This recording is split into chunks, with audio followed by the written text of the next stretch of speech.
Oh look, a politician.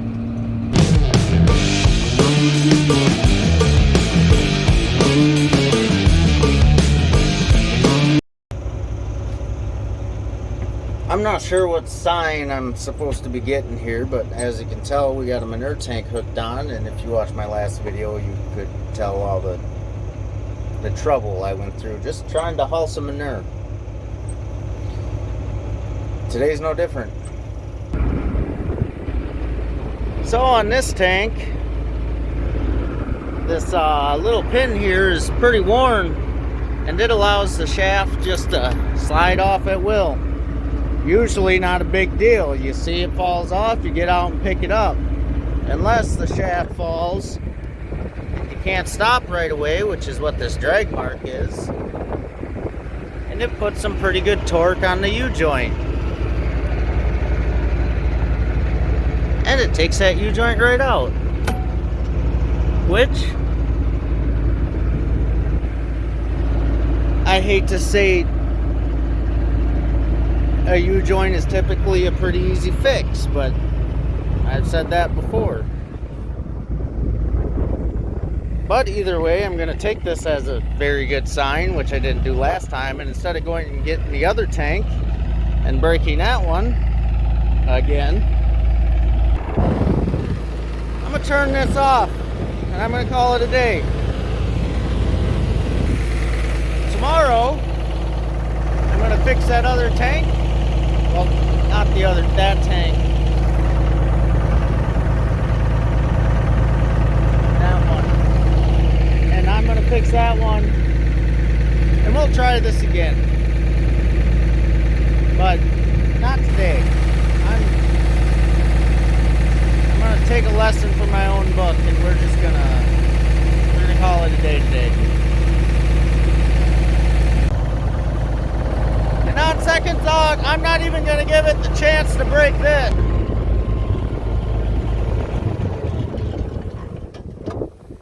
Because right now, at least, this ain't broken. So, if it ain't broke, don't fix it. That tank, on the other hand, it is broke, so I'm going to have to fix it. But you know, it's not all bad. I guess in the YouTube world, they call this content. Maybe if I stopped doing YouTube, I wouldn't break so much stuff. Stuff will still break.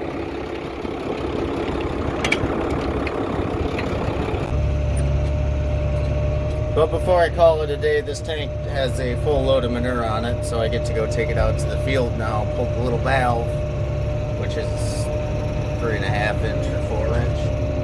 I get to pull that little valve and drive around as it drains out. I guess I don't have to,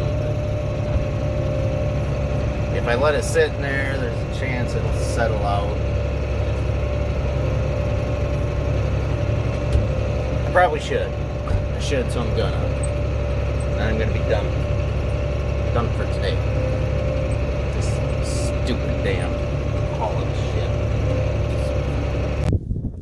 Well, I guess the joke's on me, because remember when I said that U-joint would be a nice easy fix?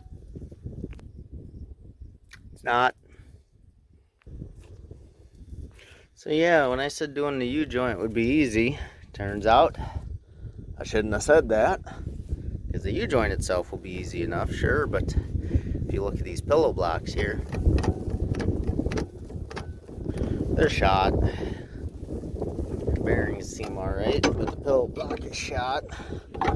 So I get to do a repeat of the last tank and pull that all off, pull the impeller off, replace the whole drive line.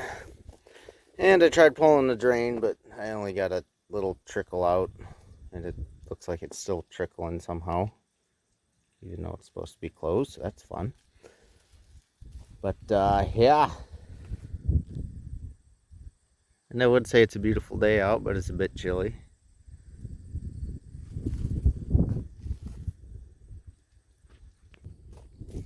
Content, man. It's all content.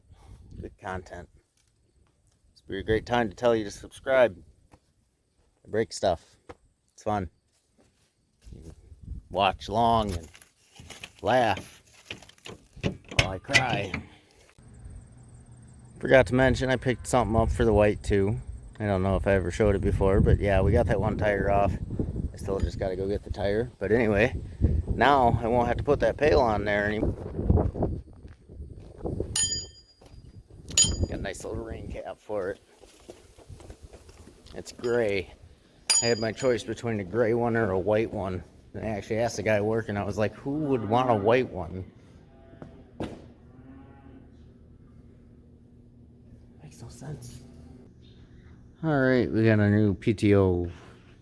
There's a lock pin in there. For anyone who has one of these that are stuck or a pain in the ass, I highly recommend just going and getting the rebuild kit, because it's a piece of cake. You just put a punch in that end, pound it through, put the new spring in there, you put the pin in, and then you just hit a punch around there to keep it from popping out. That took me all of about 30 seconds. And then I realized I forgot the other end of that shaft with the bad U-joint in my truck, so I gotta go get that. Well, would you look at that? Ain't even sundown yet, and we got it put back together and we are spreading. Pillow blocks are still the original pillow blocks. They're a little wore. I'm gonna grease it every day and I'm gonna run it. Some might call that kicking the can down the road, but that is a-okay, because I really don't want to do that. I do got to get a set screw in that shaft yet, but I kind of boogered up the hole when I was pounding the old yoke off there. And, well, actually the set screw is still sitting there, just realized that, but hey, that ain't going nowhere.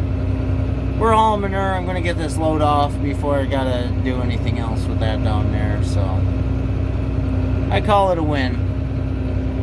I call that hard work and determination, but I don't know about the hard work part. It was mostly just determination. What are we doing today? Huh? What are we doing today? Playing and then working and then when we're done playing, time to get working. What? Let me get done playing. Time to get working. Working on what? The tractor. I don't think we're working on the tractor. I think we're working in the tractor. Hey, come on, we gotta go.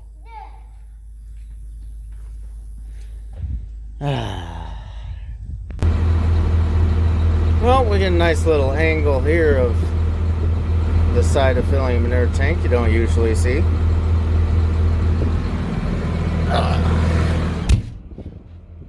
I did have Colt with me for a while, but then he decided he wanted to go ride with Grandpa instead.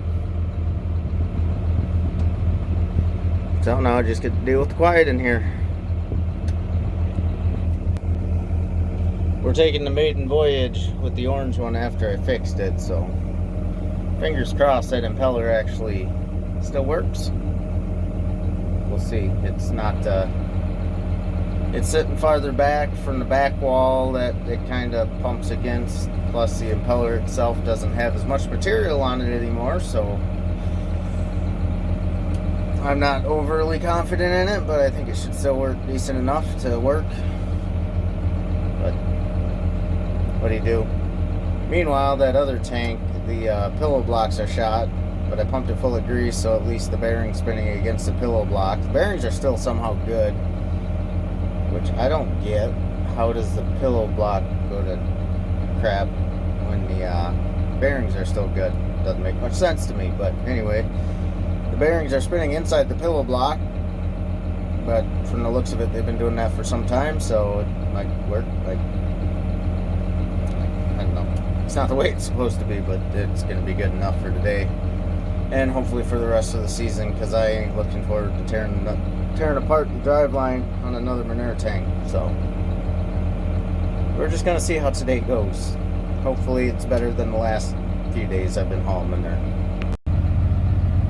I also don't know if I ever mentioned it in a past video, but all of a sudden I'm starting to see quite a bit of the remote controls for tractors to run PTO and hydraulics And number one, don't buy one of those systems because they charge you like $5,000, and this whole system I think I got like 100 or 120 bucks into, and it's very, very simple to do, especially if all you want it for is like this, to turn off a hydraulic, or turn on and off the PTO, run the throttle, run a hydraulic lever or two. Yeah, it's really not that hard.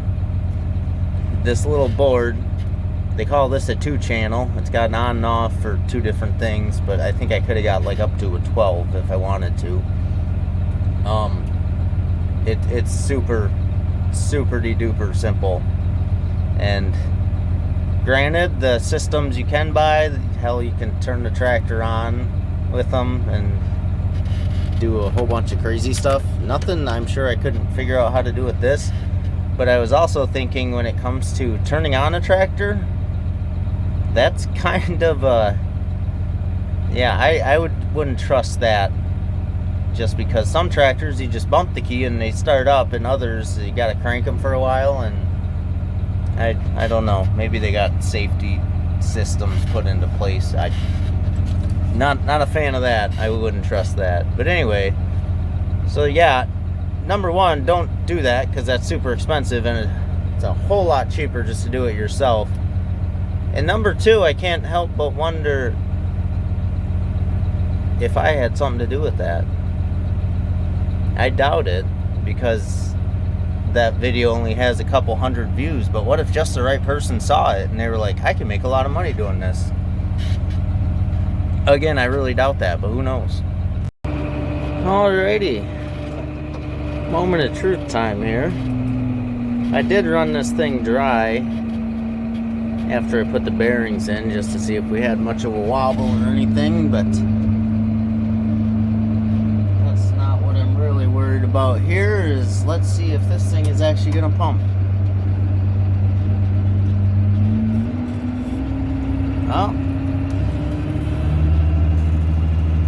Oh yeah. Yeah, I'd say it's definitely not as tough as it used to be, but doing alright. My shaft does look like it's not quite perfectly true, so we're not gonna get too carried away running her wide open, but hey, it's spreading. I'll take that. I think I'm probably gonna put in an order for that new part.